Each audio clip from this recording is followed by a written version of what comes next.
Friday sa kautuhon mga ka-guys, busy si Kuya AJ kaya wala ko ilakaw, so na ako sa tindahan, ako naninda. Si Mamiya is busy po dito sa sulod sa mga gimbuhaton sa balay.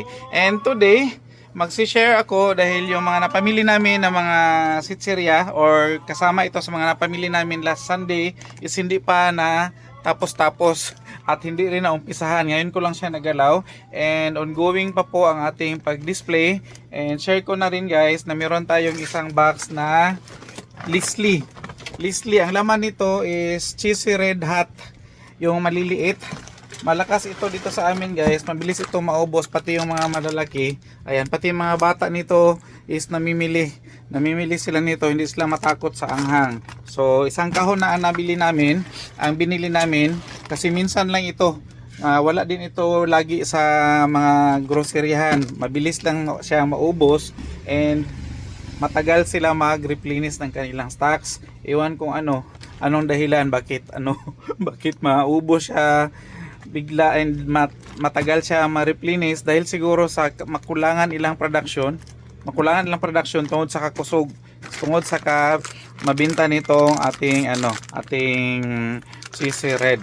And yun, nanguha kami ng isang kahon. Hindi kami matakot manguha nito ng isang kahon guys kasi nga super mabinta siya, so mabilis lang talaga siya maubos. So isang kahon na ang binili natin.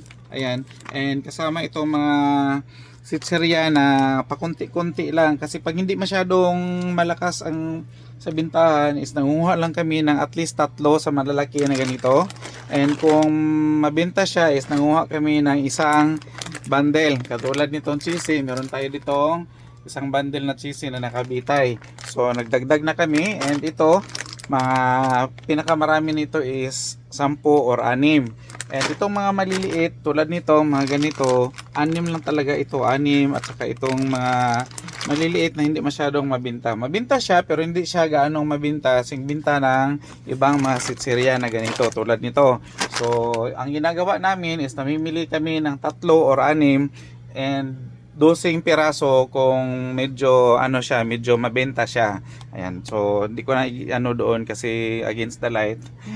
Didilim ang ating paligid. Madilim ang iyong paligid. Ito, nakabitay na yung ibang mga sitserya natin, at saka ito pa, bibitay ko pa. Hindi ko lang siya pa nagawa kasi paputol-putol ang aking trabaho dahil may namimili. So priority pa rin natin ang customer. Kahit nagaanong busy natin sa tindahan, sa pagdi-display, sa pag-ayos, sa paglilinis, kung may mamili is priority pa rin natin ang mga customers dahil sila yung dahilan bakit tayo nagtinda para sa ating customers, and sila din yung dahilan bakit nag-exist tayo sa field ng business na sari-sari store dahil sa ating mga customers. So bigyang halaga natin guys ang ating mga customers, maliban na lang doon sa mga customers na sabi sa Tagalog is balahura.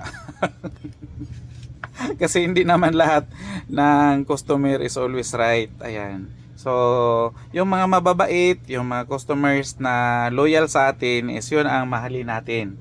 Mahalin natin sila guys dahil sila nga yung dahilan bakit tayo nag-exist sa ganitong larangan ng pagbi-business, at saka sila rin yung dahilan kung bakit tayo kumikita at bakit until now is andito pa rin tayo. Kasi yung mga loyal customers natin na nagmamahal sa ating tindahan is bigyan din natin sila ng halaga. Bigyan natin sila ng halaga, i-value natin kahit nasa ang larangan ng business, basta business guys, bigyan talaga natin halaga ang ating mga customers kasi sila yung dahilan na nag-exist tayo at saka nabubuhay tayo, lalong-lalo sa araw-araw na operasyon ng ating negosyo. Sabihin man natin na hindi araw-araw paldo at saka hindi araw-araw piyesta, pero at least may namimili at makapangumpra punta. So in the same manner na malit sa tua and naapoy tagi kumpra is katunang atong halin nga sa ilahagikan sa ilahang mga kwarta o pinaning kamutan sa ilang pagpangabudlay, sa ilang pagtrabaho araw-araw, and sumakasahod sila is namimili sila sa ating tindahan. So palakpakan palakpakan sa ating mga loyal customers dahil sila po yung bumubuhay sa atin. Yes ga. Shout out. Katulad nito, may customers tayo. May customer tayo, hindi customers. Kaya isa lang man. May customer tayo. So, need natin siyang entertain bago natin tapusin ang ating yaw-yaw. Kaniga is 19. At pwede bayaran mo itong tubig. Ah, okay. Sa tubig. Tulo man to kagalo na. Okay. 105. Pila. So, ayun. Natapos din. Natapos din ang customer natin. So, balik tayo dito guys sa ating mga sitsirya. May paggalaw ang presyo ng ating mga sitsirya, pero dito sa amin guys is nananatili na kung ano yung binta namin is yun pa rin dahil kaya pa naman siya guys hugtan ang bakos.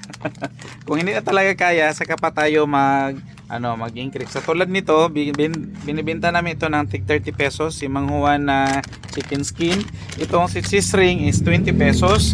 At saka itong si V-Cut is 40. Ganun pa rin, 40 pa rin, ang malaki. And ang maliliit na mga piatos is tag 20 pesos. Saka itong mga ganito, si maliliit na mga cheesy, itong mga chicken skin, itong mga movie, mga spicy curls is tag 10 pesos ang binta namin guys. Ayan. So sa mga malalaki, tulad ng mga chippy, si chippy na malaki is 30, si piatos na malaki is 40. And itong si cheesy na malaki na bago lang nako gibitay is tag 35 pesos. 35 pesos ito. Si Mr. Chips na malaki is tag 30 pesos. So itong si Potato Fries tag 20 pesos at saka yung si Mang Juan na malaki. Ay, nahulog. Nahulog guys. Si Mang Juan na malaki is 30 pesos. Itong si roller coaster is 30 pesos din. Ayan. So konting lang yan, konting pasilip lang sa ating presyuhan kung paano natin binibenta ang ating or magkano natin binibenta ang ating mga sitsirya na nakabitay. Ito tag 10 pesos ito lahat. Ito 10 pesos lahat na maliliit. Ayan.